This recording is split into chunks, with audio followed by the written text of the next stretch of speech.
Hi, this is Barry, and welcome to the Simplicity Zen Podcast. I believe this is will probably be what would be our 86th podcast when this airs. So, thank you so much for everyone who has spent the time following the different episodes. I really appreciate all the feedback we've been getting. If you want to help spread this podcast to a wider audience, I don't make any money from this or anything. In fact, it costs me money to run, but a lot of people have given me feedback that it's helpful to their practice. So I definitely feel motivated to get it out there wider. And if you want to help with that, what you can do is if you have a mailing list for your sangha, you can maybe put a link in the there that would be helpful, or send it to your Dharma friends. Um, Let them know about the podcast. That kind of word of mouth really helps. Today, my guest is Adam Fogel. He's a practicing Jewish rabbi with authorization from his guiding teacher, Ruben Habto Roshi, to offer Zen training within the context of Jewish high holiday retreats. He's also a licensed and practicing psychologist in the state of California. How are you doing today, Adam? I'm doing very well, thank you, Barry. I appreciate you having me on, and I appreciate your labor of love. I'm a fan of your podcast. I listened to almost all of them so far, and I definitely appreciate what you're doing. I'm a bit of a lineage geek myself, so I really Uh-huh. like what you're doing and getting into a window, and it's definitely helped my own personal practice. So I do appreciate it. Thank you very much. You're welcome. I don't know if I've ever talked about what motivated me to do this initially. I when I first started getting into Zen, the philosophical treatises, you know, like information about Buddhism and Zen about Hmm.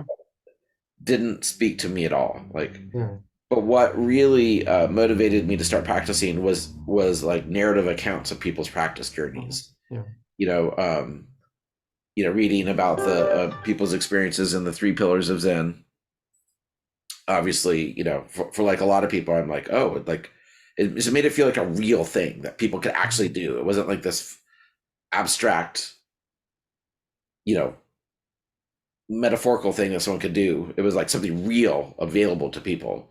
And then like reading like the autobiographies of Bankai and Hakuin and Dogen and so forth, like just like it made it real and motivating. And so that's kind of my goal with these interviews is just being a conduit for all these narrative stories of people's practices to get out there, because different people are motivated by different stories, and so that's why I really like to have like such a wide variety of different teachers and Totally. I definitely appreciate that also. I'm also someone, I mean, as a therapist and psychologist, I'm interested in people's stories and motivated by people's stories and my own. And for me, practice isn't metaphysical. It's about our own life, right? And uh who better to learn than from others about how to practice, what their practice is like. And it's definitely an inspiration to me. And if I remember right, in a previous episode, you're talking about how you started this as like a Tokudo project for yourself. And that's how some right, of this yeah, it was began, if I part of my remember Zen right. training. I had to do like Zen surface, basically. I It wasn't presented to me in this terms, but it was basically Zen service projects. How to do like Okay. some sort of service. That was part of our lineage, is doing service. Yeah, and definitely Yeah. documenting a living Zen lineage is it's an amazing service, and I'm just happy to meet with you and be on board with it. Thank you. Yeah, and plus it's very much part of the Zen, history, is like we like documenting our lineages, all the lamp records and so forth like that. Hmm. I think Yeah, it goes along with that. definitely. Yeah, I think I actually call this the Zen lamp or something like that on the podcast networks.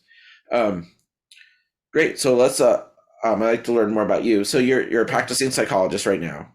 Yeah, I'm a practicing psychologist. I'm a psychologist, licensed marriage family therapist. I've been in the mental health field since about 2001 or so.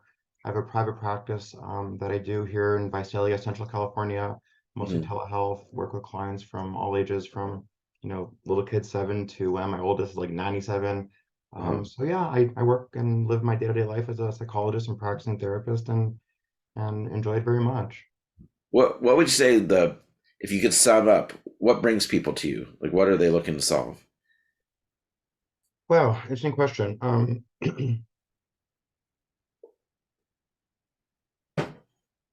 We all want to feel, I think, a little bit less alone. Uh-huh. We all want to feel understood. I think we all want to feel appreciated, validated. And sometimes, even under the best circumstances, maybe we all just don't feel that way. Uh-huh. whether it's our upbringings or just relationship patterns not being quite what we need them to be. I think a lot of what brings folks to me or any therapist, not particularly myself, is just wanting an experience of you mentioned before we began even like of something real or something truthful, and I think we all want an experience of that, something honest and real and authentic, and just to feel understood.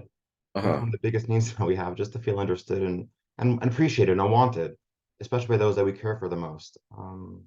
I think that's kind of what we all want, and maybe what brings us, for those who go to therapy or any kind of relationship experience.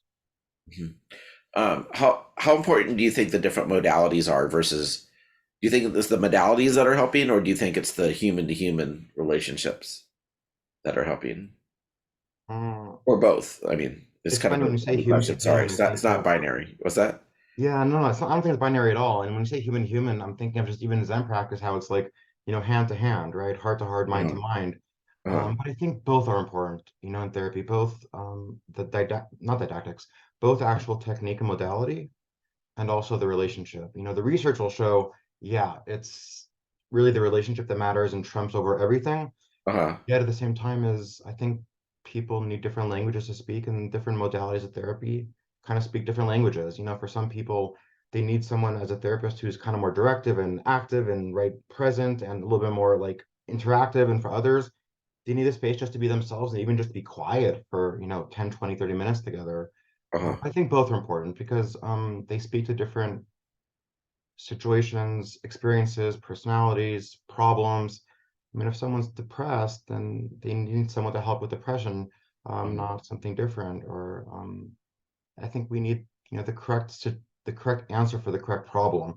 But sometimes we don't always know what and I say problem is in quotes, or the solution.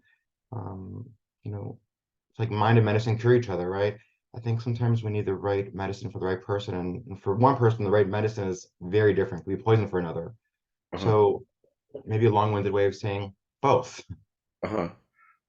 What is the typical duration of the therapeutic relationship you have with your patients? Is it weeks, Um, months, years? you Is it know, insurance driven? Like, my practice is fairly insurance driven just because the area where I work, uh-huh. it's not a huge city, unlike Los Angeles or the Bay, where maybe some folks don't always use insurance for therapy. So a lot of my practice is insurance driven, maybe like 80%. Uh-huh. But even in today's insurance, generally, if someone has a diagnosis of something, insurance authorizes treatment. Um, and it's hard to tell in my practice maybe the typical length because I've started maybe just 3 years ago.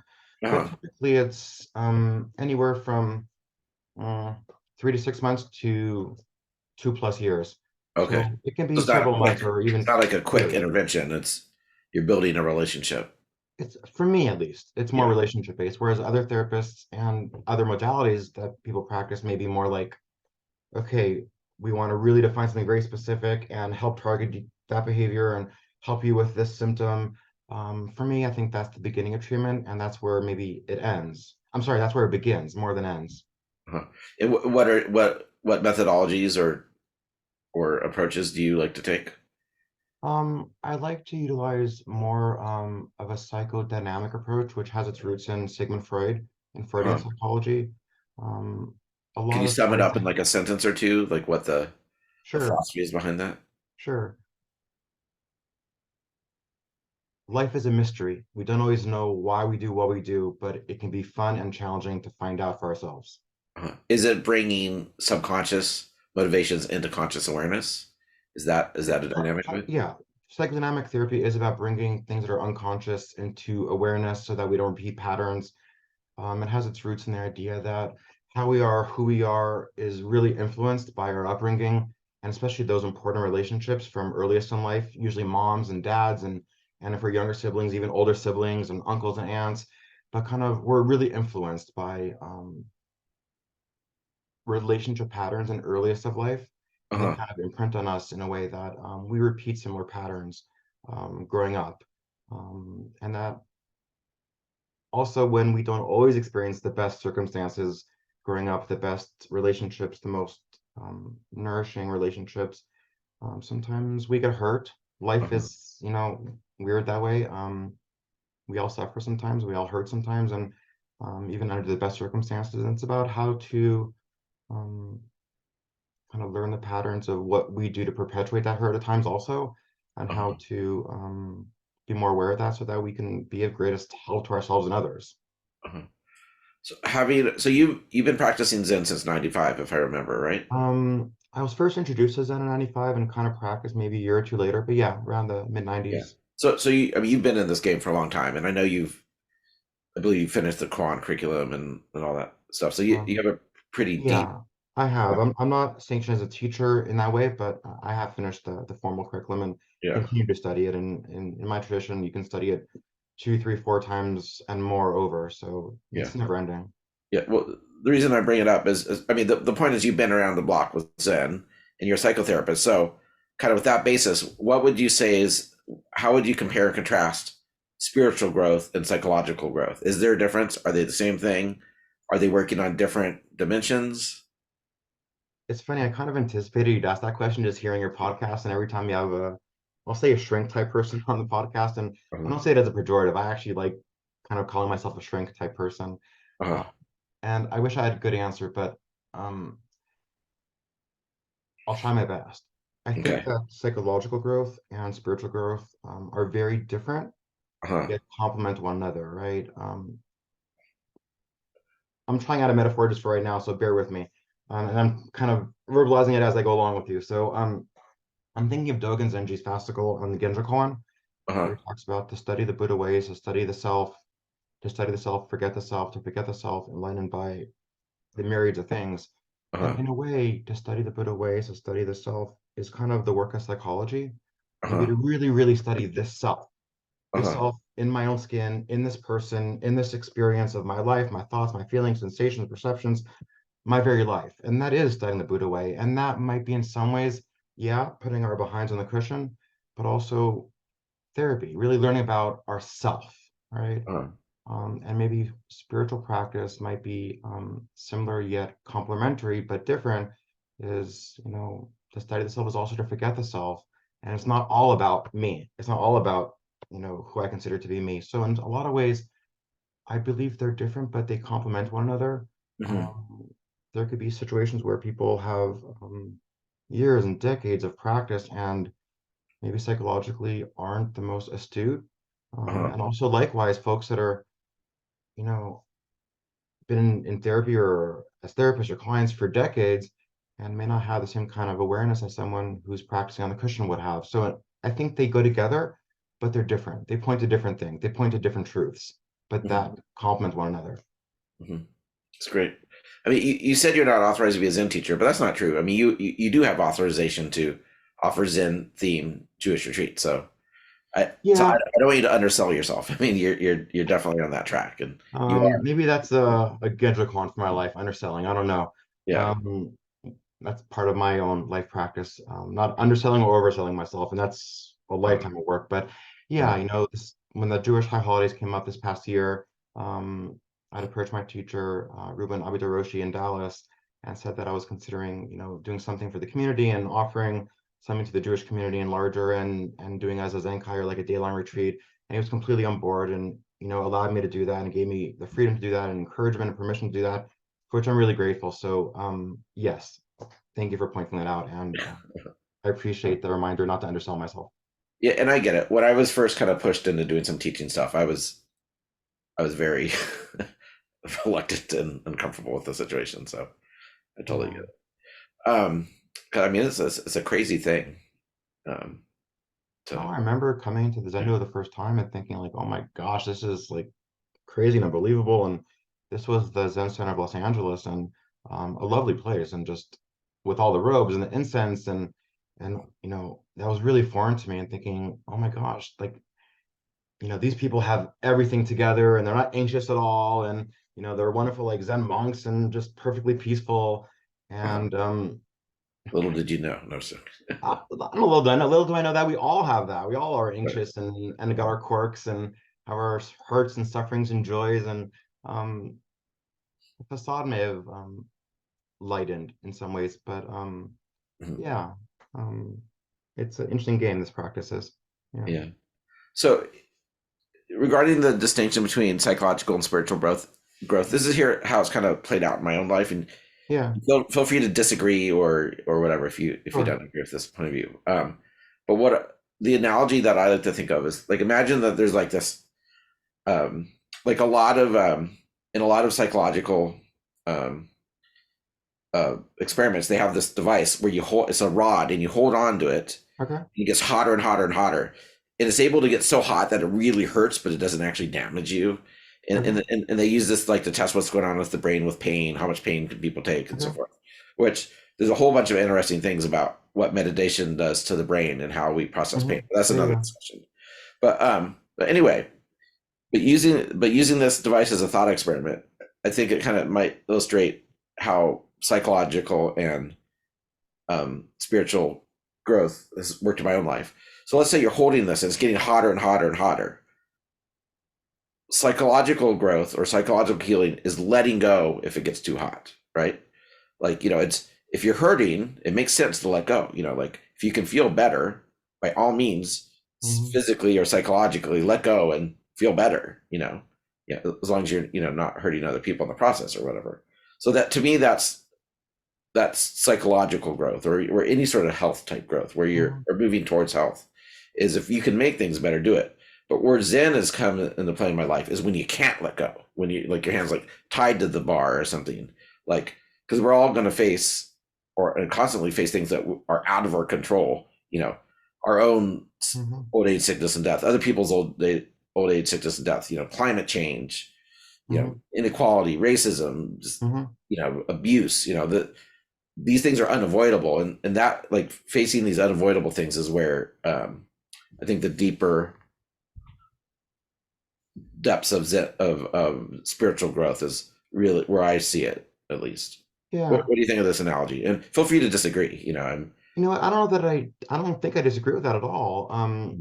Yet at the same time, for me, I don't know that psychological growth is about letting go okay. in that way. I think that Mhm. might be a little bit more pop culture-ish, and I'm not sure if that's true or not. Actually, as I said that out loud, I think it's Uh, more about actually accepting this mhm. is painful. Ouch, this freaking hurts. Uh, I'm in the process of a divorce. I'm not personally, I'm speaking out loud. If I'm someone in the process of divorce, okay, I'm in the process of divorce. Ouch, this bloody hurts. Actually mhm. accepting it, similar to Zen practice in some ways, of just actually how we let go, so to speak, is Uh-huh. actually by accepting it. Uh-huh. To refer to Marshall Linehan Roshi, who's a Zen teacher and also the founder of type of therapy I practice, DBT or dialectic behavior therapy. She Uh-huh. has this idea of radical acceptance that in accepting our truth and reality, hurts, joys radically without agreeing with them or disagreeing with them, that's Mhm. where we can find a little bit of ease of distress To me, and that's a huge tolerate it. overlap between Zen Yeah, that is and overlap. yeah. So perhaps one distinction, and I hate to make distinctions in some ways, but maybe with, and this is an oversimplification. I mean, please accept this with a few thousand grains of salt. Mhm. Um, Maybe one distinction might potentially be that in therapy, the practice is about how to accept and embrace intimacy with others. Uh-huh. That includes hurts and joys. Whereas Uh-huh. in Zen practice, the focus is more on intimacy with self, Uh-huh. whatever we call that, big self, small self, I don't know. And it's a terrible distinction I'm making as I'm saying it out loud. But with therapy, the practice might be more of relational, with the actual emphasis on relationships. Uh-huh. Perhaps with others, where spiritual practice is more with self, with whatever that means. Mhm. Cool. I like that. Let's transition over to talking about some more autobiographical elements.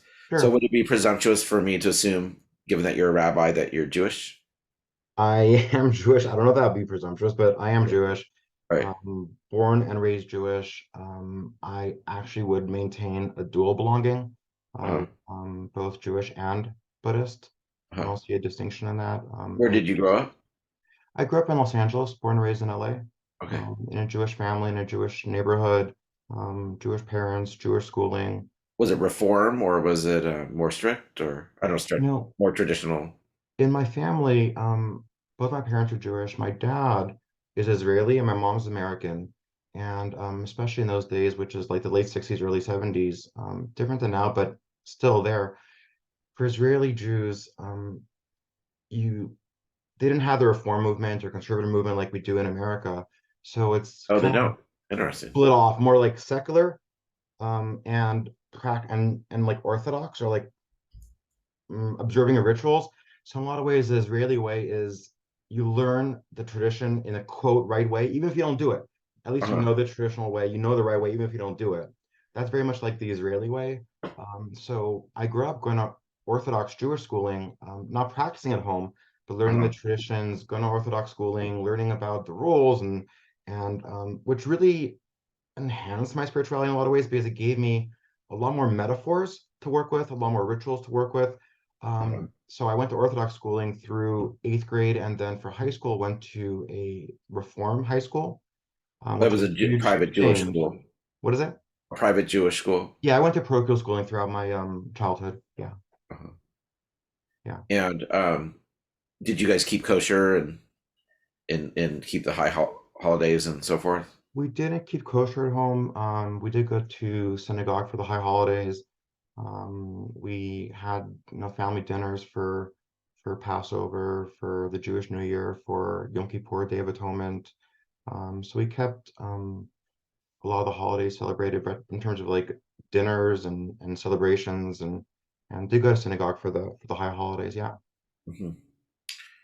Um, did awareness of the horrors of the Holocaust, did that come down to your generation at all? Like discussion, awareness, and so forth? You know, I'm the third generation from the Holocaust. My dad was born just after the Holocaust, still in Europe, a year or Uh-huh. two before they moved to Israel with independence. But and I may be off by a year or two, but my entire family, father's side of the family, was in the Holocaust, and many perished. And unfortunately, I don't have a lot of the stories. It's something that's not really spoken of, kind of like Uh-huh. any huge trauma. Uh-huh. Sometimes it's not spoken a lot about, but it was definitely part of my upbringing. And my grandmother and grandfather, On your dad's side. on my dad's side, yeah, Uh-huh. lived through the Holocaust, survived. Um, as the story goes, my grandmother, my dad's mom, was in Auschwitz, and somehow, maybe on a march or something, escaped with an aunt or something, and then somehow, escaped, which I don't know the whole story, to be honest, but um, yeah, so my entire father's side of the family, experienced that. And my dad's oldest sister was actually, murdered in front of my grandmother. So yeah, the Holocaust definitely has been a big part of my father's side of the family and my family, and Hmm. um, Zen practice also, actually, for me, Hmm. as a third generation, I guess, survivor. I don't know the right word, but third generation Right. Yeah. post-Holocaust. And did you grow up? Was your view of the universe secular growing up, or did you believe in God? Did you, even though you guys were, quote unquote, reform, or um, I mean, what was your view of the universe? Did you think about it? Did you believe in God? Did you think it was all mechanistic, physical clockwork? I didn't really have that sense that there's a God kind of like up there. You did or Uh, did not? I'm I, sorry. I didn't necessarily, Okay. I did not necessarily have that perspective. Uh-huh. Um, in a lot of ways, that was imbued in my upbringing. That very mechanistic kind of clockwork, middle-aged notion of where God is and the sky is up there. Um, but in a lot of ways, it's changed since, growing up. I mean, children in some ways, need to know they're protected, and that Uh-huh. there's, something out there. And it makes sense to teach children that in some ways, Uh-huh. that there's a God out there that protects you, much like a dad or a mom. Doesn't always work through all of life. But I don't know that I really had a literal sense of the divine being like a God out there. But Uh-huh. obviously, I'm speaking through adult eyes. And if you'd asked Right. me at 8 years old, I don't know what I'd say, to be honest. Uh-huh. Um, And then once you start going through puberty and becoming a teenager and stuff, what was your life like? Were you like a good kid, studious, rebel, partier, sports person, Um, Not really a partier. reader? I've never been a partier. Just drugs and alcohol just kind of aren't my thing. Hmm. Um, in a way, I was a quieter child, introspective, Uh-huh. a little bit of a pain in the ass, a little bit too smart for my own good sometimes. especially as I went to adolescence, rebellious. Um, family life was good, but not always easy. So as an adolescent, I rebelled a fair amount, and What would be an example of the rebellion? it's something really simple, but like, I'm, how old am I? 45 years old, almost Uh-huh. 46. And kind of when I was a teenager, Dr. Martin boots were like really in fashion. I think they've come back a little bit, but they were really in fashion and steel-toed boots, and I'd wear those everywhere. And that was, in a way, part of my identity, that kind of Uh-huh. rebellious, angry, brooding teenager. Uh-huh. Um, and I mean, that's something really small and simple, but just kind of a bit of an angry teenager, actually. Uh-huh. In a lot of ways, and that's calmed down a whole lot. But just um, in a way, I was a quieter kid, a little more reserved, but also precocious, if that makes sense. Uh-huh. Um, and did you have any access to Eastern ideas, or did you do martial arts, No, yoga, meditation? Did you read Siddhartha at school? I mean, I didn't do that. I rescued Hartha when I was a college freshman, um, but not growing up. I didn't have much access or anything to Eastern meditation. I got into Zen practice by way of my older brother. I was 17 years old, and he wanted to take a class in Zen meditation for his 21st birthday. And I figured, I don't know what to get him for a birthday. I was a starving student. I was in university for the first time, and I didn't know what to get him for a birthday. And he's like, "Hey, I want you to come with me to like the Zen meditation class at the Zen Center of Los Angeles." I'm like, "Sure. How expensive is it?" He's like, "It's free or it's like a donation." I'm like, "Cool, I'll be there." And that was my introduction. I was 17 years old and uh-huh. went with him for his 21st birthday. And Had you heard of Buddhism prior to that, or Zen, or meditation, or um, I'm sure I've heard of it. I heard of it, but just it wasn't at all a part of my awareness, or it wasn't at all part of my world uh-huh. So you didn't really until know what you're walking into then. at all. No, except for the maybe the archetype of like the calm monk. I kind of had that awareness Yeah. or that stereotype of just the calm, stereotypical, equanimous, impervious monk. Uh-huh. But not much real knowledge at all about what it is. Uh-huh. What was your so walking into the door, what was your reaction? What was your take on it? Felt weird, it just Yeah. felt weird, a little bit foreign. I didn't experience that much, walking in the building, but walking into the Zendo for the first time, it felt kind of weird, just sitting still. Uh-huh. Um, Jews don't sit still very well, and Jews don't do quiet very well. Really? I Um, didn't know that. just, I don't know, just want to stereotype. We could be a bit more of an anxious kind of people at times. Uh-huh. But just, I'll speak for myself. I was maybe a bit anxious, and sitting still and quiet wasn't exactly me. Uh-huh. And it also felt weird, just, with the icons and manjushri on the altar, and Uh-huh. growing up with a very strong, I guess, admonition against, I don't believe this, but at the time I had against idolatry and idol worship and what's this idol doing there and all these Uh-huh. icons and why are people bowing down? It's weird. And Uh-huh. so I had a lot of, I don't know, I'll call hang-ups, but a lot of hang-ups and struggle with, Buddhist practice. And for me, it felt better when I sat, I felt better. It was that simple, yet a Uh-huh. lot of hang-ups about what it meant and what it would mean and why are all these people wearing robes and I'm a ritual person. I just love ritual just throughout my Uh-huh. life. Uh-huh. So I felt in a way called to it, but also kind of like ambivalent about it. Uh-huh. Did your brother end up sticking with Zen practice? Yeah, he stuck with Zen practice and he's continuingly, he's a Zen student now and um, Where does he practice? Um, he practices right now with a teacher, Father Greg Myers Roshi, who is living in Missouri for a long, long time. Greg was the Roshi of a group in the Bay Area at the Mercy Center, which is a Catholic nunnery. Is this Aiken Roshi, or is it through is it This is actually Sambo Sambo? Zen. This is Okay. Sambo Zen, the Sambo Kidan tradition. Okay. So Father Greg studied with a teacher named Willigis Jaeger Roshi, who Oh, was right. a Uh-huh. Benedictine Yeah, I know monk him. Know of who him, had yeah. received transmission from Konyamada Roshi. Uh-huh. Um, so it's in the Sambo Zen tradition, the Haradiastani Konyamada lineage.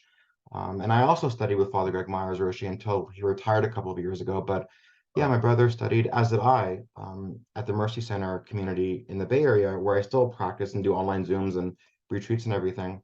Uh-huh. Um, at a nunnery that's a retreat center. And I know that you interviewed my current teacher, Ruben Abidaroshi, Uh-huh. some time back, and he had mentioned that I forget the story, but somehow he was introduced to Zen practice by Father Tom Hand, who was in Japan, and Father Tom Hand returned to the United States and began a Zen group in the Bay Area at this retreat center at the Mercy Center. So that's the community where I've done a lot of practice in the last 15 years, and where I continue to practice, and my brother continues to practice too.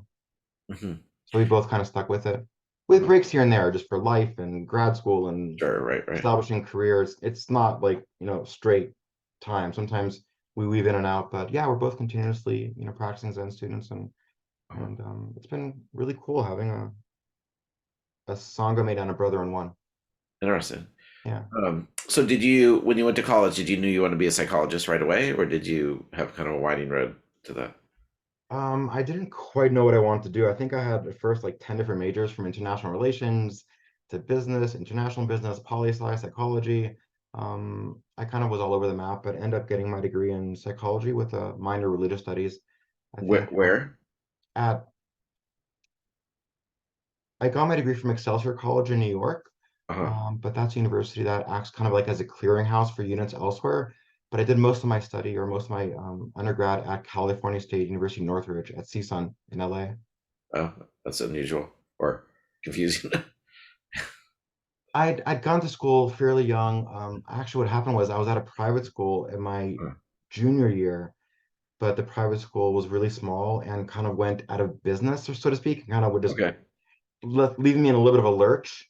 Uh-huh. So it's just like, shoot, what do I do? So end up in a way applying to university early, Oh, and wow. just kind of maintaining enrollment in a continuation school for my Uh-huh. junior year so that I won't be truant, and Yeah. then just began the next year at university. It was kind of just a weird way of doing it. So kind of a bit off the wall, but just kind of having units different places, and end up getting my most of my units from Cal State Northridge in LA. Interesting. And then did you go straight to grad school?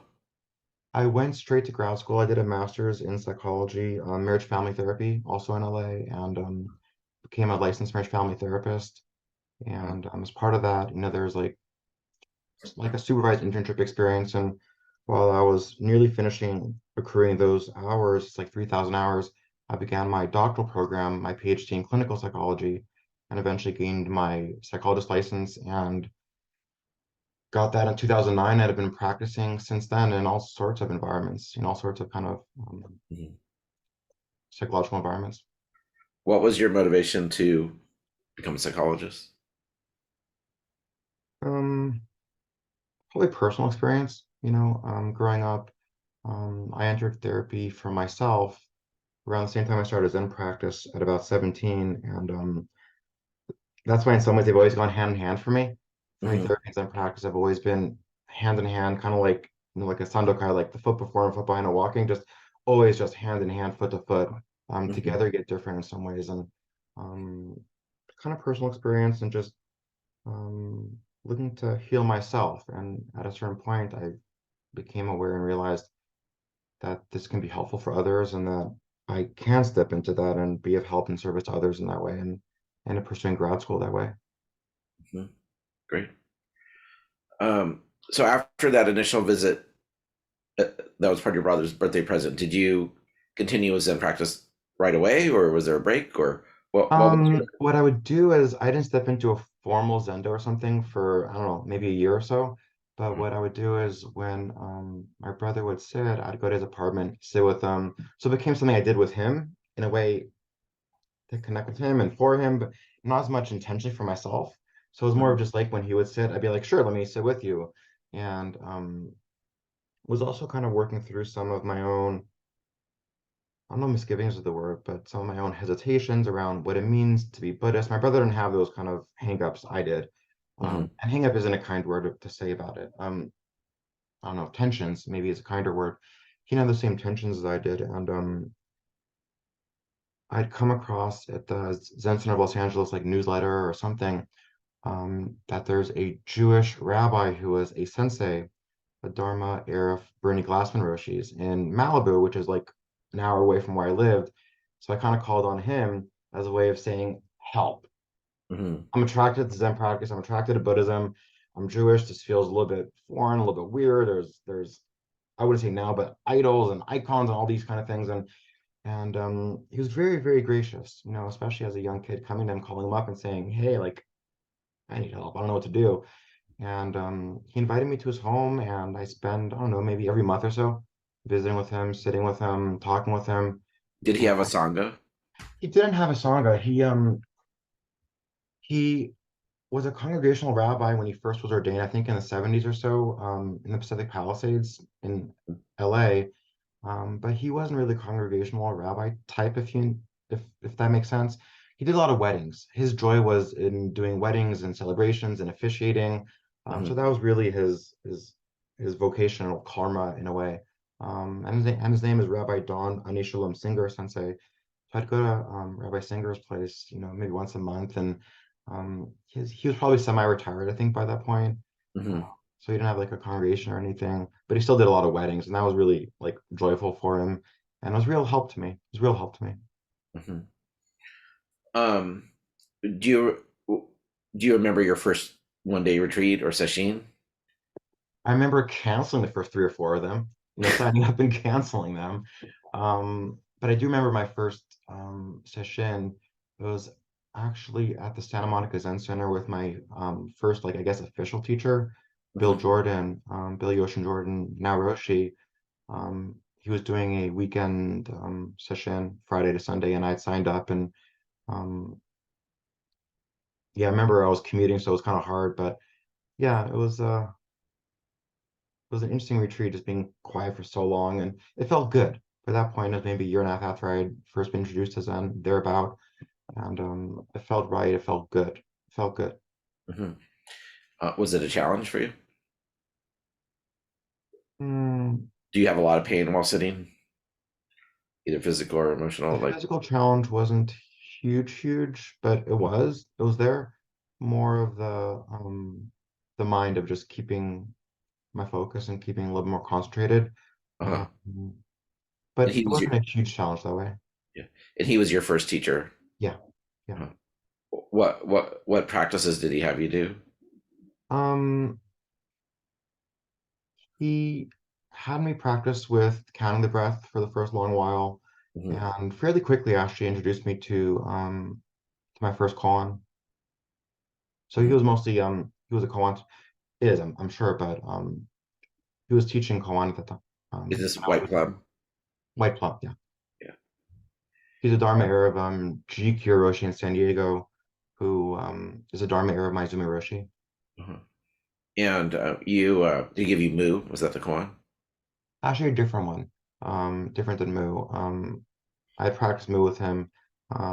It's funny, I've done Mu a few times with different teachers and never actually like formally like on a session for months at a time. My initial koan was a different one than that, different opening, different introductory koan.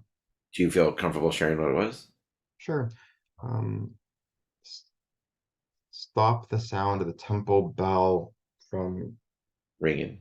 from ringing a million miles away. I know that's not the real koan, Yeah. but Uh-huh. how do you stop the sound of the temple bell? Right. Yeah, that's a great koan. It's one of my favorites actually. Yeah. And I think I mean, I think that actually can work really well as an introductory, like a breakthrough koan too. Yeah, I Yeah. think I think there are a lot of ones that can work really well. I'm a bit of a traditionalist, so it's Uh-huh. like, part of me wanted, okay, like move practice. But I think there are a lot of introductory koans that can work. And I actually have one student who I'm working with koan style, and he's doing an introductory koan that's totally different than that. It's actually in the Jewish fold of all things, but in the Mu style, if that makes sense. So Uh-huh. yeah, I think there are a lot of ways to introduce us to practice and kind of Uh-huh. helping us to see something. Was that a koan a challenge for you? Um, what do you mean challenge? Was it what people seem to take the koans differently. Some people are they kind of slip into them like butter and like, okay, this is what I'm doing now. And or some people get really upset at their inability to solve them right away. Yeah, I guess I've for noticed me, there's different modes for people, and it's yeah, I probably a lot guess to do with temperament and so forth. Yeah, for me, I didn't at the time have this big existential challenge of, oh my gosh, I have to solve this koan. I didn't Mhm, have that. And it came a bit easier to me than sometimes you read in books about years and years and years. mhm, So it came a bit easier to me that way. So I didn't have that big challenge in that way. mhm. Did you solving that koan, did it coincide with any sort of opening or anything like that for you? I was meeting in an interview with one of the assistant teachers there and had said something and she's like, go online for, to go to the teacher. And um when you say opening, I don't know, it's kind of weird. Yeah, I had an opening, but I don't know that it was something at that time that stayed with me a very long time. Did I I don't have a know. Yeah. response that was approved? Yeah. Uh, Um, did I go through several introductory koan at the time? Yeah, but I don't know that it hit my life in the same way that ongoing koan study has and some other experiences may have. huh. Can you talk about those other experiences if you feel comfortable? Um, sure. In a way, I began practicing in a Soto lineage. I know that you're teaching in a Soto lineage and doing koan study and doing koan teaching also, so it's kind of from White Plum. But Technically, it's all Soto, yeah, you know. yeah. So like the White Plum is a really cool tradition in that it's hybrid and Sambo Zen is also like that. And with my Zuma Roshi and White Plum gaining transmission from both Koryo Roshi and the Rinzai tradition Mhm. and through Yasutani Roshi, And his so dad. it's a really cool hybrid. And just in a quick segue, maybe I'm just that way. I love mixing and matching everything. Like even my food, like I'll like mixing my meatloaf and peas and veggies, and I like mixing and matching everything. And so for me, this period now in American Zen is really exciting because there's a lot of hybridization, and it's Mhm, hard to know where like what to mix and not mix, and that's something that I'm wrestling with. But there's a lot of cool like hybridization, especially between Soto and Rinzai, or more mhm, especially between Shikantaza practices and mhm, students and teachers and koan students and mhm, teachers. So my heart is very much what I'll call Soto, mhm, the kind of the farmer Zen. I don't need to worry about experiences. I don't need lightning and flashes. In fact, that kind of scares the shit out of me. I'm not sure if I can say that actually, but um, I I don't really much care for those or aspire for those. I mhm, kind of have a more farmer Zen approach mentality. mhm, Um, but then with koan, and this can happen also with shikantaza, but I have had several of those. More actually toward later in training. A couple of them in the last 5 years or so, mhm. where things seem to have just changed and having experiences that were openings in a way that really impacted my life. It's more enduring Yes, trait more enduring, changes. Yeah. more impactful, more enduring, Uh-huh. not Would just they an would answer they for a koan or usually something. would they usually coincide with retreat practice, or would it be like just driving down the freeway and the sun hits the roof just right? And They've actually, there are a couple I'm thinking about, both coinciding with retreat practice. One was, and it's weird talking about this. It's very feels personal, but I'm if happy you to don't feel share. comfortable, that's fine. I mean, I mentioned to you, I'm an open book, in a lot of ways. yeah. I think before the recording started, but or I try to be at least. Uh-huh. Oh, one I'm thinking about is I went on a week-long retreat at the Mercy Center with my teacher, Father Greg Myers at the time, and just something shifted just when I felt the difference. Like even when I kind of arrived there and started unpacking, I felt some kind of a difference. And the next morning, just first morning before anything, going in the shower, and I just felt weird. Everything became more intense and more powerful and just more sensational. Mhm, And you mentioned Holocaust, and that's been a part of my practice in a lot of ways. And it felt like when I was just showering before morning zazen, like it felt as if I were in a gas chamber being pelted by the gas of the shower spray. mhm, And over the course of the week, felt similar kind of experiences where just everything became in some ways louder, in some ways more alive, in some ways more clear. mhm, When the teacher would step into the room for morning kenton, or it's kind of the trekking rounds. When you walked in the Zendo, it felt like mountains were moving. Literally, just with each step, I felt it. Everything was just very resonant. Mhm. And it kind of culminated in an experience where the world just became alive. I can't explain it. It's hard to put into words. Just the world became alive. Everything became just vivified, if that's a real word. Mhm. Everything became Filter, everything. the Everything filter went became away. everything. The, Started so off maybe you could say the filter went away. in a way, some kind of filter went to the side, I guess, went away, where I began to see things just clearly, and I was really scared the hell out of me. In a lot of ways, pardon me. You read about experiences in books that are joyful and wonderful and amazing and like, yeah, me, and like this is amazing. I didn't have that experience. It was scary as hell for me. Yeah, I had one that was really scary for me. Really, yikes. Yeah. Yeah, it's like for me, I began laughing and crying in the same time, and I felt embarrassed, didn't know what to do. And I mentioned my brother earlier. I'd gone to the car and called him, and I'm a psychologist. He's also a psychologist, and I was sharing with him just being me, and he was like running through the mental status exam, like asking me if I had taken some kind of a substance or something, and I don't do that kind of thing. And like he's literally running through like if maybe someone slipped something in my drink. I'm like, we're at a Catholic nunnery, John. It's like, no, no one slept anything. And just feeling out of sorts. And I got into my teacher, and he had shared with me that this is something that happens and this is an experience. And, he guided me through it, and very kind. And he asked one of his seniors that were there to sit with me that afternoon.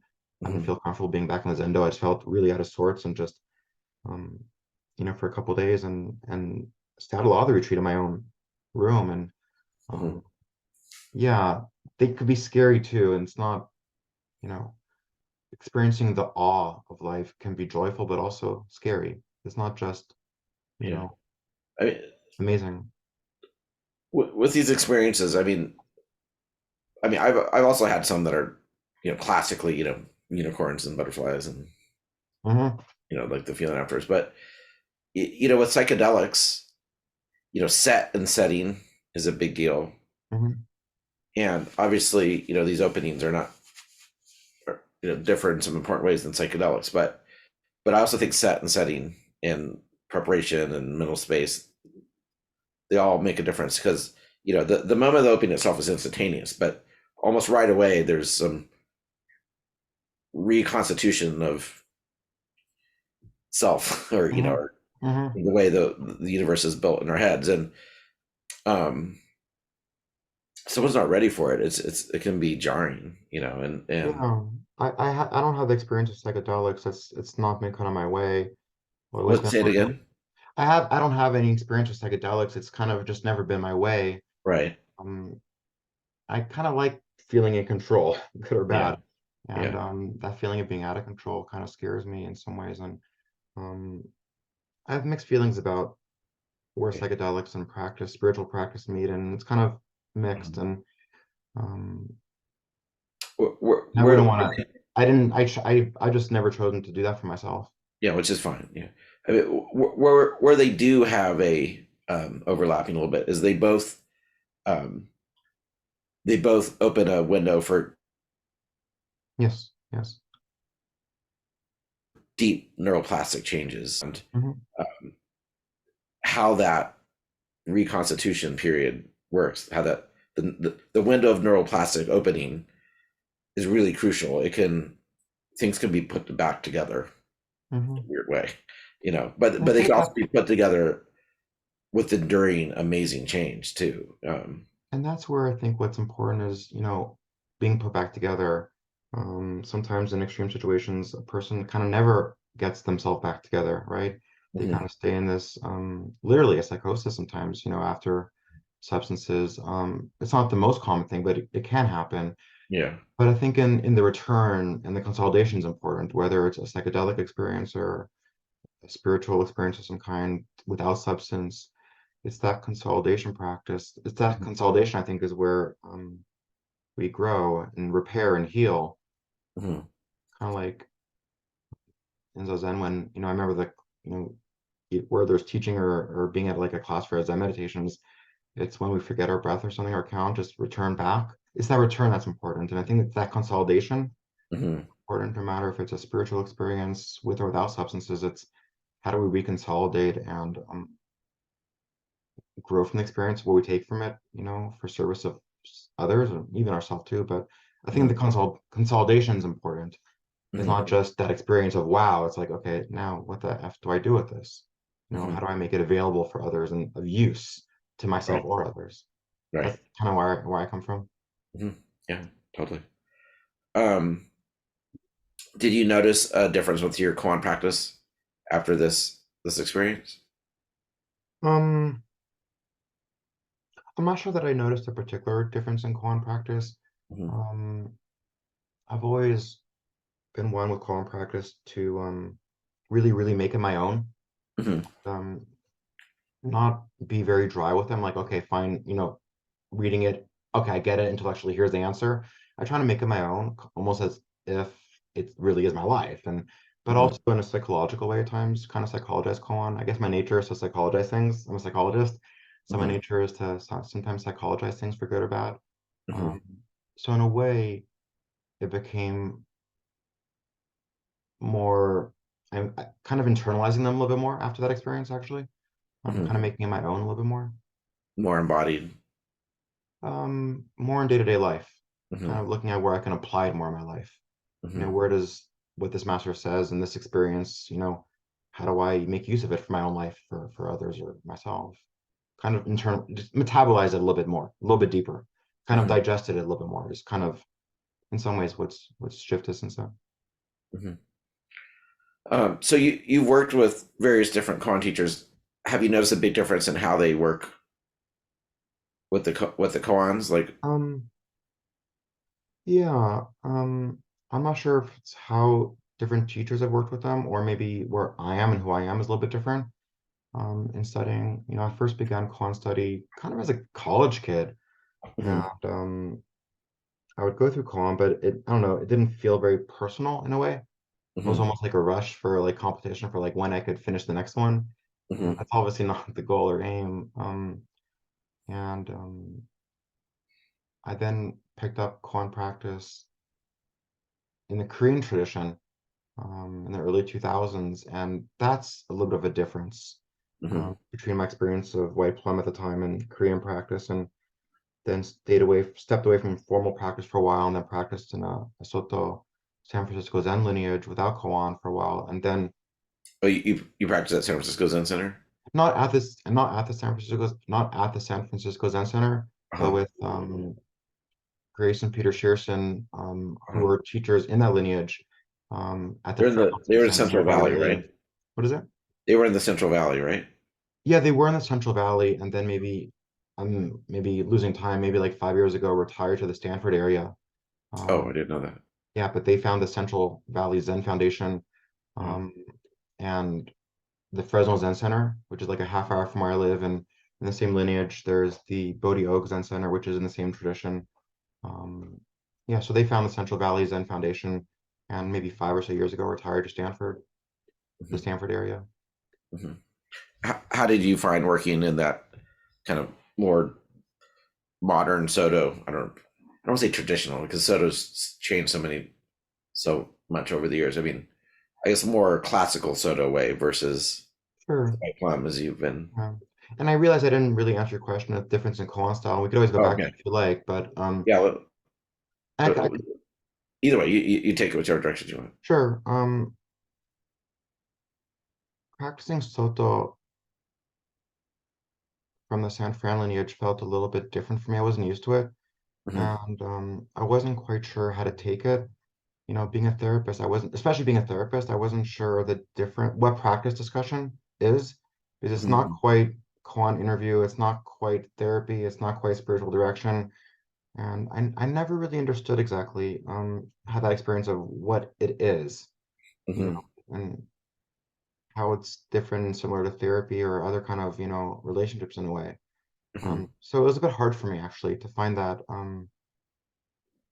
was hard for me to understand that actually, to be honest. It felt a little bit difficult for me. Hmm. How about just the vibe of the practice, like the the forms and the rituals and Hmm. just the vibe in the room. Yeah. Um, I like ritual. I'm kind of a ritual person. Mm-hmm. Ritual file. I don't know if there's a word. I kind of like that. And so for me, the ritual speaks to me. I like the chanting and the Heart Sutra and the Japanese and English, and I Mm-hmm. really enjoy that. It's a bit of a smaller sangha, a very small sangha. There are not a lot of, I don't know if this will be a huge surprise to folks who know the area. There are not a lot of Zen practitioners in Fresno. Mm-hmm. The area doesn't attract a lot of that, but Is that where you were living in Fresno? I'm living in Visalia, and that's about a half hour from Fresno. South or north? Visalia is about 30 minutes south of Fresno. Okay. So kind of if we look at California, it's San Diego, then a few hours north is LA, then going north it's Bakersfield, North Visalia, North Fresno, So it's then on the like 99. on the 99, then like, Merced, Modesto, and Sacramento Okay. on the 99 side. I lost you for a second. You said Sure. it's on the 99? Yeah, it's on the 99, so it's about a half hour south on the 99, Okay. Visalia from Fresno. Yeah. I guess I don't know the geography of my state as well as I should. But It's that a huge state, Barry. it is a And huge California is state. like, from San Diego to Crescent City, it's like amazing. Yeah. It's an amazing, wonderful, huge state. Yeah. Uh-huh. Um, yeah. So how okay, so getting back to difference in styles with different Koan teachers, or do you feel like we covered that sufficiently? Um, I think each person has a different style, as a teacher, and each student has a different style as a student. And um, I definitely see the different flavors between, let's say, the Japanese tradition. Hmm. And I practiced for a few years in the Kwanum School of Zen, Hmm. the Dharma Zen Center in Los Angeles with Paul Park, Tita Pup's name. A wonderful and gifted teacher. I really, really, really like him. And Hmm. I remember one of my first interviews with him, and this is different in style than in Japanese or in pure shikantaza, at least in my experience. I remember one of my first interviews with Paul, he'd ask me, "Who are you?" A very traditional kind of koan, and I'd answer like, "Yeah, I'm a psychologist, or I'm a man, or I'm a son, I'm a brother," or all these typical answers. And he'd be like, "No, no, no, that's what you do. That's your family. Who are you?" And he'd kind of poke me with a stick, which is very traditional for that lineage and in Sun Tzu's lineage. And he asked me, "Go ask me." And I asked him, "Who are you?" He's like, "How may I help you?" I love that answer. Hmm. Really clear, very responsive. Um, Sometimes we have to teach our students, give them an answer so that they can make it their own. Hmm. And I don't know that in the Japanese tradition that's done a lot. Um, Hmm. but sometimes, whether that's a traditional answer to the question, who am I or not, it's just, ask me, how may I help you? That was a very, very powerful teaching for me, which I carry to me to this day. And that style I appreciate, the style of the back and forthness, the playfulness of the Korean. Hmm. Um, Japanese doesn't have that. Japanese American Zen doesn't have that as much. The Hmm. playfulness, the earthiness of the Hmm. Korean Zen tradition, and even just the chanting, the singing, just there's melodies and there's singing in the chants, and it's just beautiful. And I miss it a lot actually. So in a lot of ways, I don't know if it's difference between Koan or Shikantaza as much as maybe national cultures or um, whatnot. Um, but they're different styles, and they could feel a little bit different. All very cool. Hmm. So I want to talk two more things. At least two more things I want to talk about is one is how you came to be working with Ruben Habito Okay, um, and what that's been like. And I also like to hear about your journey to being a rabbi. Do you have a sure. preference? Which in what order are we doing? You mentioned Ruben Roshi first. I don't know. We can go there. Okay, go ahead. I was studying with my teacher, Father Greg Myers, at the Mercy Center, and this was, I think, 19 or when did COVID happen? Just about when COVID hit or something, or just before. He had had a medical situation and needed to retire. So in a way, and he's a Redemptorist priest. Hmm. Um, so he had to retire and then move to Missouri where they had care for Redemptorist priests, like Hmm. assisted living type facility. And there's only one in the country. And Was he a colleague of Pat Hawk? Do you know who Pat Hawk is? he actually, as the story goes, at least I heard it, he introduced Pat to Zen and to Aiken Roshi, if I remember right. I see. I know there's a biography of Pat Hawk by one of his students that came out a few months ago. I've read it. I don't remember the details though. Yeah. Yeah, I kind of skimmed through it. It's a long book, which I mean, I love lineages and Zen biographies. As far as I remember, though, Father Greg introduced Pat to Zen, and then Pat continued, I think, with Aiken Roshi, whereas Father Greg continued with Willigis Jaeger in Germany. Okay. Oh, Um, this is ringing a bell now. Okay. yeah, and Willigis studied with Konyamada Roshi. So Father Greg had a medical situation and kind of, needed to retire, and then asked me to continue study with Ruben Habita Roshi, which I've done. It took Hmm. me a couple years to actually begin that relationship. Hmm. Um, Father Greg and I were very close, and I love him dearly, and just it's sometimes hard to transition. It's a big relationship, I mean, like Hmm. in Zen, it's about discipleship, and it's not quite marriage, but it's like a long-term committed relationship, and it can feel like that. And it took me a little while, but I followed Father Greg's request and instruction and teaching, and connected with Ruben, and have been studying with him for the last couple of years or so. Hmm. Someone I know who's studied with Ruben and other people told me that Ruben is more strict in Dokusan. Is really looking for precision. Hmm. Would you say that matches your experience? Um, I'll say yes. I'll say yes. Uh-huh. Um, Ruben is an amazing man. I really have grown to appreciate him and his wife. They're both very kind, but I'll speak about Ruben. They're both, he's very kind and gracious with his time, with his attention, um, and he's a bit more, I don't know, meticulous is the right word. That sounds maybe not so much. Um, he is looking for certain things in particular, and that's okay, and I get that. And every teacher's a little bit different, but he is a little bit more on the particular side, and kind of encouraging me to be able to verbalize things in certain ways so that it can be more helpful to myself and perhaps others. So Hmm. I would say, yeah, Did you start over with the curriculum with him? I did, Yeah. yeah. Hmm. And are you seeing new nuances in the koans? Seeing them from a different perspective, or that? I am seeing new nuances, a lot because just I like applying it to life, and sometimes I'll anchor it to life events.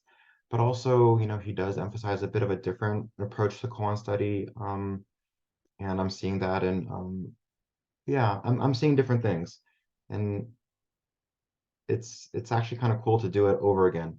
Hmm. Um, Maybe not every one over, but just different ones and things. But just still, it's really cool to do them over and um, to see different things and have different experiences. And it's like a relationship. I mean, it sounds maybe weird, but like, first date or first kiss or first anniversary, whatever it is, different relationships can feel different. Hmm. And in a way, that's what it's like. It's like, a new first in some ways, which is kind of cool. Hmm. I'll go back and look at koans I've done years ago Hmm.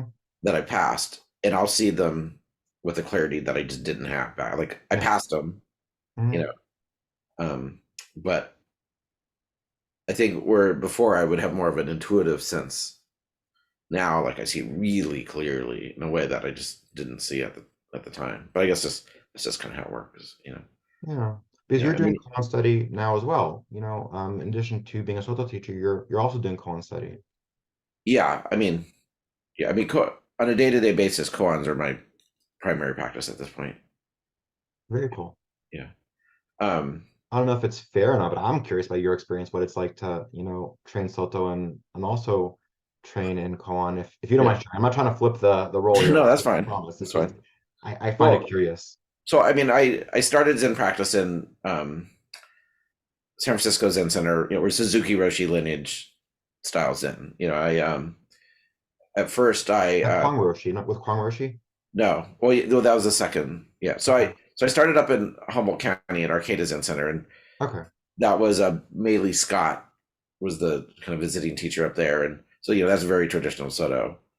Um, and then so I would sit with the Arcata Zen Center. That's just all Shikan Taza. And Hmm. I sat a session with Rabbi Anderson, and then I moved to Sonoma Mountain Zen Center with Kwang Roshi, and that's all Shikan Taza. Hmm. And and that's that experience in particular was really important to me because that's where I kind of learned what samadhi was. Yeah. And because you just sit so much there, and like definitely I feel like some grooves were made in my brain that are really open to Hmm. really able to reopen um pretty easily, Hmm. if I double down with my sitting and really kind Hmm. of make an effort of sitting more hours. It's easier for me. It's easy for me to get back to that space Yeah. where I'm not sure I would ever have had that if I hadn't lived there. Um, but this is all shikantaza, and then I practiced in the Charlotte Joko Beck lineage for Hmm. years, few years, and that's the equivalent of shikantaza, maybe even Hmm. more shikantaza than shikantaza, and Funny. so I mean that's like very much in my DNA, and so even when I started koan practice, with a few exceptions, like I worked for a little while with Nelson Foster up in near Nevada City. And Okay. there I worked on Mu in the traditional way. Hmm. I really wanted to use the opportunity to go deeper there. Yeah. Yeah. And then now with my current koan teacher, the what is Mu koan and then the source of Mu koan, like both of those I sat with those koans. Hmm. But with those exceptions, I don't sit with the koans. Hmm. I just instinctively do shikantaza. I do the same. Funny. Yeah, I do the same. I don't even if I wanted to sit with the koan, it's such a muscle memory to sit down and just Hmm. open up. Hmm. Hmm. I don't. It's just very natural for me to do shikantaza. So sometimes I'll be like, okay, I have my koan. Like, all right, grab the book. Okay, what's my next koan? Like, it'll be a half an hour before the meeting. Hmm. And I found my first answer is almost always right. Hmm. I'll have a first intuitive Hmm. but then I'll think about it. I'm like, that's probably not what they're looking for. And then I'll say something and they're like, nope. And I'll go back to my intuitive answer. That was it. Hmm. And Hmm. so I really come to try to trust that intuitive or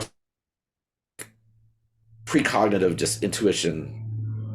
So, it seems like the more I work on it, the less likely I'm able to But maybe like for me, that's the practice is kind of get learning to a trust that weird sort of, intuitive part of myself. That's the practice, It's like, how do yeah. I trust that intuitive part of myself? How do I allow myself to be more, I guess, quote myself? And it's funny you mentioned about sitting, with koan. I'm the same way, if I sit with a koan, when I sit with koan, it's more of the background. It's just in my awareness and my actual formal practice, sitting practice. Like what I'm literally doing is shikantaza, just knowing that the koan's in the background and having that kind of be there, but not actively. I actually really more so shikantaza than anything. Always like that. Just I've Mhm. always been like that. Yeah.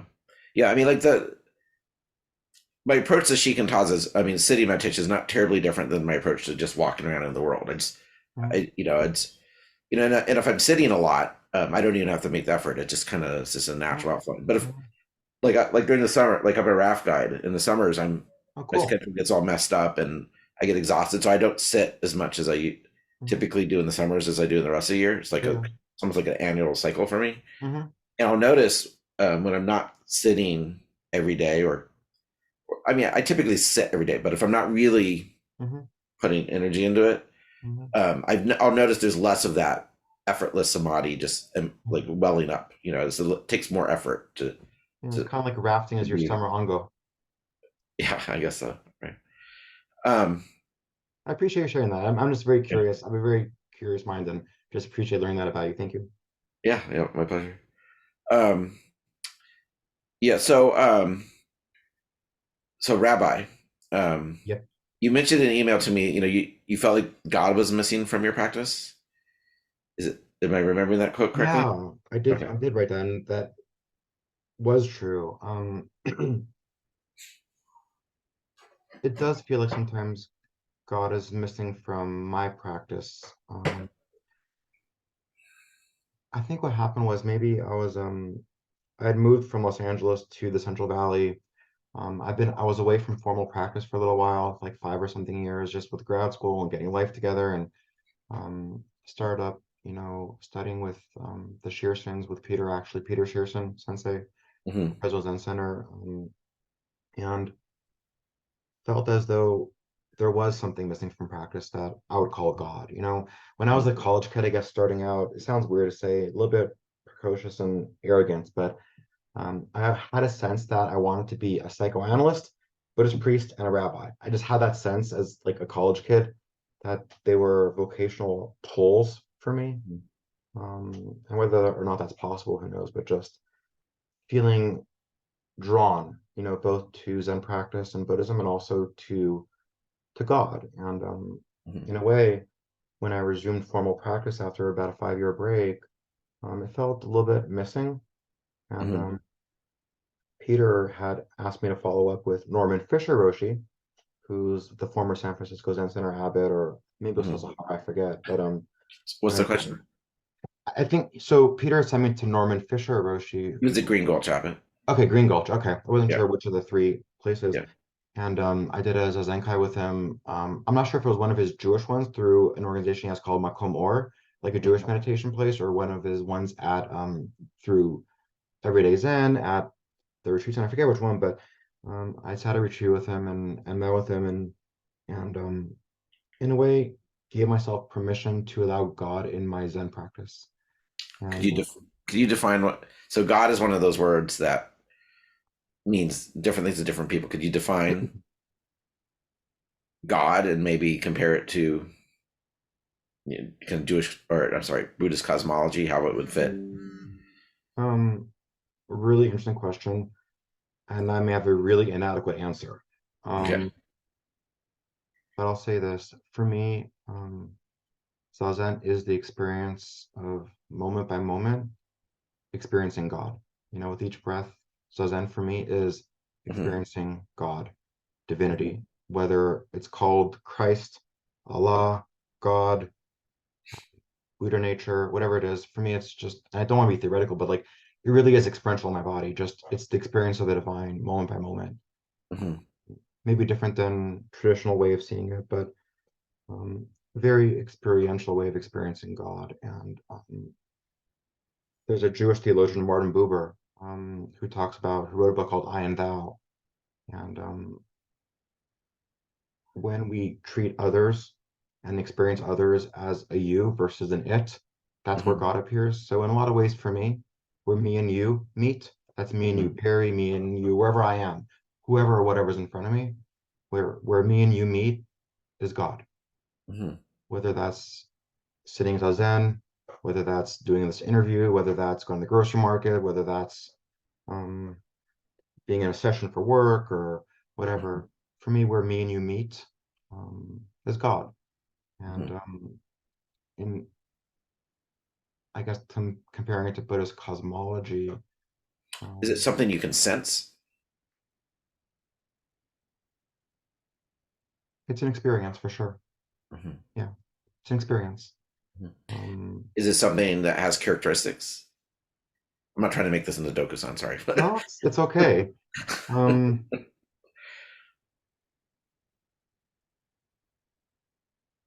the experience of Mu can feel like, for me, like the experience of God.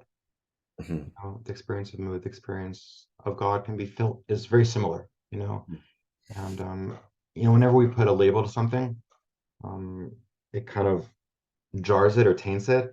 And there's a Mm-hmm. wonderful book written by Brad Warner in Los Angeles. He wrote a book called, and the name of the book is actually a quote, I think, from Joshu Sasaki Roshi. Mm-hmm. Um, Let me try to There's find the no God and he's always with you. exactly. Thank you. There is no God, and He's always with you. It's Mm-hmm. that experience. It's experience of that more than just theoretical. It's the Mm-hmm. experience of that. For me, practice, whether it's Jewish or Zen, it's very much about intimacy. Mm-hmm. Intimacy with ourselves, intimacy with others, um, thoughts, feelings, perceptions, and also real life interpersonal relationships. How do we create intimacy? And that's divinity for me. And I know I'm butchering an answer, and I wish I had a better answer, but you know, it's Mm-hmm. it's an experience in a way for me Yeah. of the feeling that there's Yeah. something greater than just myself. It's not all about me. A feeling of Mm-hmm. something greater than just me. Yeah, there's this word. I'm trying to think of the Japanese word. I mean, sorry, the Chinese word. But in English, is often translated as numinous awareness. Hmm. And oh god, and if you look at the Chinese characters, it means something like spirit awareness or spirit knowledge Okay. or something like that. Yeah, I'm not familiar with that Yeah, in Japanese. um, I mean, not it was Chinese, not Japanese. If I said Japanese, I misspoke. I mean, the word is used in Chinese too, Japanese, but I don't know what the Japanese translation of it is. Um, but it's basic, you know, and if you really dig deep, it's kind of basically it's like the Dharmakaya, Yes, yes. um, the reverberations of Dharmakaya into the subjective experience of being a human, you know, and Hmm. it's like a, you know, it's a qualityless quality of, you mentioned awe, you know, Hmm. it's kind of like that moment of awe, like Yeah. kind of distilled. But yeah, so anyway, I think the numinous is really right on. I think that but comes from just let me Rudolf make my Otto, if I'm point. not I'm so sorry. mistaken. Yeah, Go ahead. I'll just make the one point, No, and no, then I I'll. apologize. Please go ahead. Yeah, that's fine. But I do think that quality is sometimes lacking from Americans, and you know where it gets too psychologicalized. Um, What do you mean psychologicalized? um, I think it's too cerebral and lacking some numinous awareness. I guess Yeah. you know. Um, A few things. One is, and I can only speak from my own experience. In a lot of ways, in American Zen, and I'm saying this, I'm trying with, to be honest and but also humble about it, mhm, not too arrogant. I think a lot of times in American Zen, we're adapting forms and ideas and traditions from a very different culture with a mhm, very different psyche.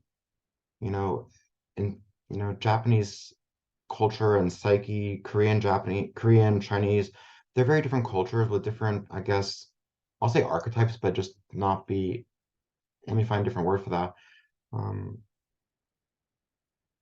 Different sensibilities, different sense of self and psyche and soul, and that's part of how do we make American Zen more American in a way, mhm, being an American-born Jewish person, my psyche is very much Western civilization. It's very much, Judeo-Christianity, and I mhm, guess part of my own personal practice is how do I make Zen more my own and more myself, and realize it as myself, um, and as a bigger project, how is American Zen going to be American? Uh, mhm, and I love forms. Trust me, I love forms and incense and robes and bells and everything. And I'm not trying to get rid of anything like that. It's just, um, it's very possible that what might be a bit missing is something called God.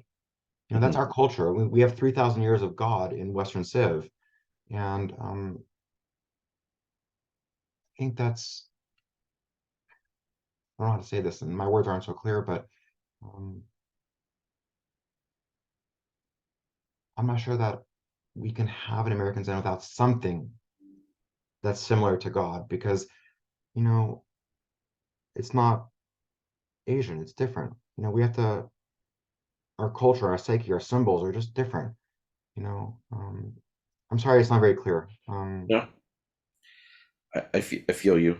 Um, and so, what were the mechanics of actually becoming a rabbi? Are there rabbi divinity schools? Yeah, so they're seminaries, much like the seminaries in Christianity. So I went to a seminary kind of just before or after COVID began, and it was kind of a more of a personal passion project than anything, Is more this of a online or in person? um mostly online actually, Mhm, mostly online, which is its own innovation in and of itself in the Jewish world. But yeah, it was mostly online, and it was more of a personal passion project, a vocation more than anything. mhm, I didn't go into rabbinical school thinking I'm going to leave all other parts of my professional self and world and money and living and become a full-time rabbi. I did it more of a personal project and a way of actually enhancing my spiritual practice, and it's more of a vocation than it is a profession for me in some ways. What are the prerequisites? Do you have to be fluent in Hebrew? Um, Like, are the uh, classes taught in Hebrew? the classes were all taught in English, and nearly all the seminaries in America are, the classes are taught in English. All of them probably are taught in English. Some of the texts are Hebrew or Aramaic, which is kind of the language of that part of the world in the you know 2 to 3 thousand years ago. Not Hmm. just in what's now Israel, but just the entire Middle East. Hmm. But it I don't know about prerequisites. There were classes in Hebrew. I happen to speak Hebrew sort of okay, maybe like a fifth grade education level for Hebrew. Hmm. It's not native, but it's not quite like fluent. So I have pretty okay understanding of reading text, particularly with dictionaries and things. But yeah, part of it's reading the text in Hebrew and learning the language. So the prerequisites were fairly open, and they did a great job of really kind of meeting each of us where we are and kind of helping us grow from wherever, what skills we have or whatever we need to learn. Hmm. Did you do they teach you like pastoral care? Like what is this? What is the like what is the what's the word? Curriculum? Yeah, curriculum. Like do they teach you like pastoral care? I mean, is it mostly like theological, or are there a lot of practical aspects of having like Where I went, it's called a pluralistic rabbinical seminary, uh, PRS, and to answer your question, both. It's in some ways there's grounding in theology, there's grounding in pastoral care. There are a couple classes that was given by a chaplain on hospital visits and how to be present to others as a pastor, in a pastoral role. But also, what's unique about the school, unlike any other rabbinical school or seminary that I know about, is it started by a guy, Patrick Bullier, who started off as, I guess, as a marketing person and then became mhm, a rabbi. So when he designed the program, the rabbinical school, has a very strong business innovation program. mhm, And the idea of, look, Judaism is changed. We have to actually, it's like a marketing thing in a way. And like, how do we innovate Judaism and make it available to people in the 21st century in a way that's palatable, digestible? So there's actually a whole sequence of classes on Jewish innovation. And a lot of mhm, them are like business classes, literally, like putting a marketing plan together and just, learning basics of business. So in a lot of ways, it was really very innovative and very cool. So it was grounded in traditional things you think of as a seminary with theology and Bible and pastoral care, and also like a sequence every quarter on things that relate to business, which is mhm. unlike anything I've ever heard or seen before. Interesting. Yeah. So do you manage a synagogue? Like what's your relationship to an actual synagogue? I don't manage a synagogue. I do attend a local synagogue here and there. Uh-huh. With And they COVID, know it's been a you're a little bit rabbi, funny. I'm not as a rabbi, just but do me they know you're a as a rabbi? person. Yeah, they do. Uh-huh. It's funny, the first time I led actually a Shabbat or Sabbath service was at a Rahatsu session in Dallas at the Maria Kanon Zen Center last year. That was the first time I publicly led, in a way, a Friday night Shabbat service. We lit Mhm, candles, and myself and Asanga maid Maxine Shapiro did a wonderful job, and it was really fun to work with her. And we kind of led um, a Friday night, a brief Friday night service where we had mhm, candles and challah, and that was the first time I actually done that at a Rahatsu session of all things. mhm. It's kind of funny that way. That's cool. So that's a good segue into kind of your teaching activity. So you're leading zazen kais for Jewish practitioners, kind of within the context of the high holy days in the Jewish calendar, right? Um, yeah and no. I just led a day-long Zazen Kai for the Jewish New Year at the Hmm. Mercy Center in the Bay Area, and it turns out that most of the participants were folks that aren't Jewish. Okay, There were interesting. there were 18 or so people there. Three or four of us were Jewish. Um, The others are folks that are either from the community there. There were religious sisters there, a few sisters, Hmm. Sisters of Mercy that were there. And it attracted mostly people from the broader Mercy Center, um, I guess, Christian contemplative, traditions there. And people came for their own reasons, maybe to understand Judaism a little bit better, to understand the relationship between Christianity and Judaism, um, where Zen fits in all this, talk about hybridization in some ways. So it was actually mostly Catholic or ex-Catholic, or what some of them call recovering Catholic. And I don't mean that as a pejorative, but just, Catholic or Hmm. ex-Catholic folks that were there. So it was mostly actually Catholics that were there, of all things. It's kind of funny. Interesting. Yeah. And do you You've mentioned to me that you assigned essentially, are they quotes from the Torah as koans to people? It's not it's it's not a quote from the Torah, but it's a koan that I'm working with a student on that's related to um, Jewish themes. And I'm trying to walk a fine balance here, so pardon my stumbling on words. It's a Jewish koan, but not necessarily from the Torah, if that makes Okay. sense, And or from the Bible.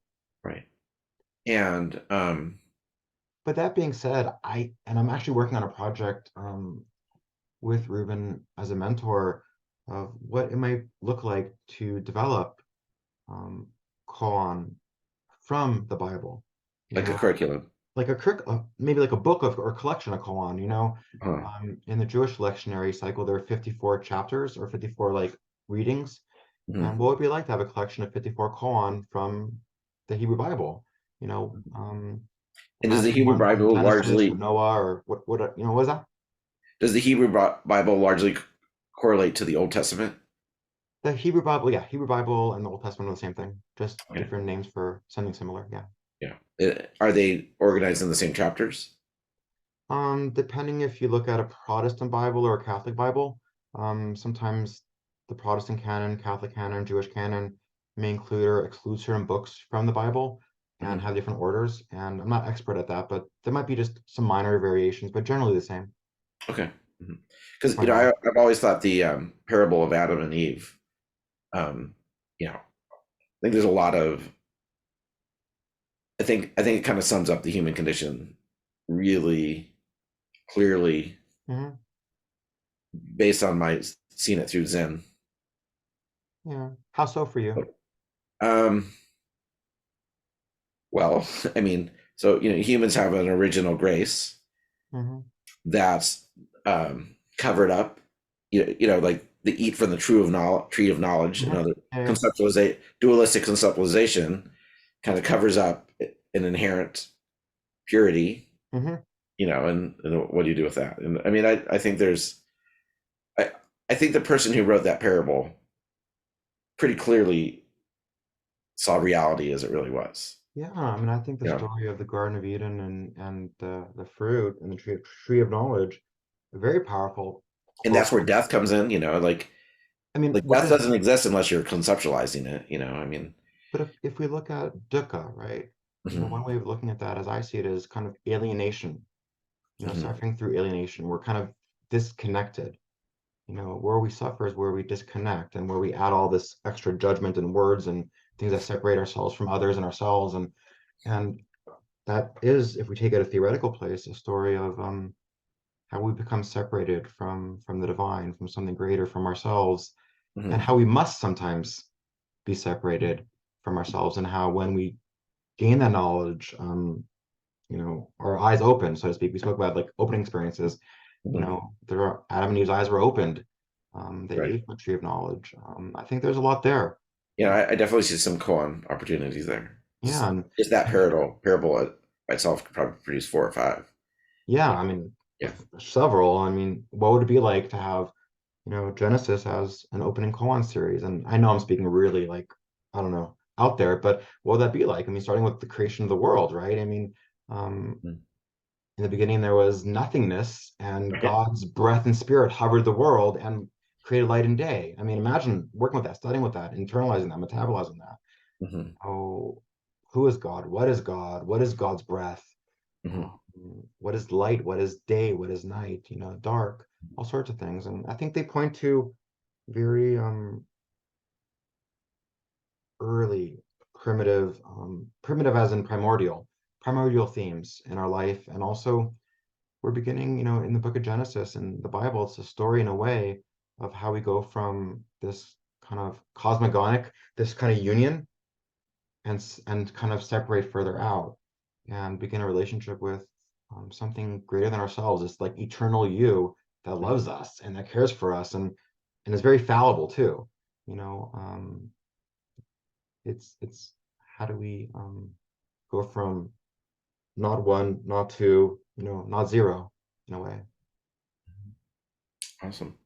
So if somebody wanted to work with you kind of in the Jewish Zen context, what's the best way of getting a hold of you? Or maybe they're a recovering Catholic and somehow they're feeling I um think we're all recovering some things or another. I don't know.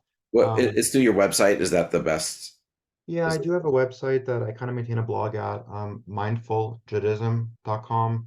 You're welcome. isn't there a website with your name? Or wait, No, I don't think so. okay.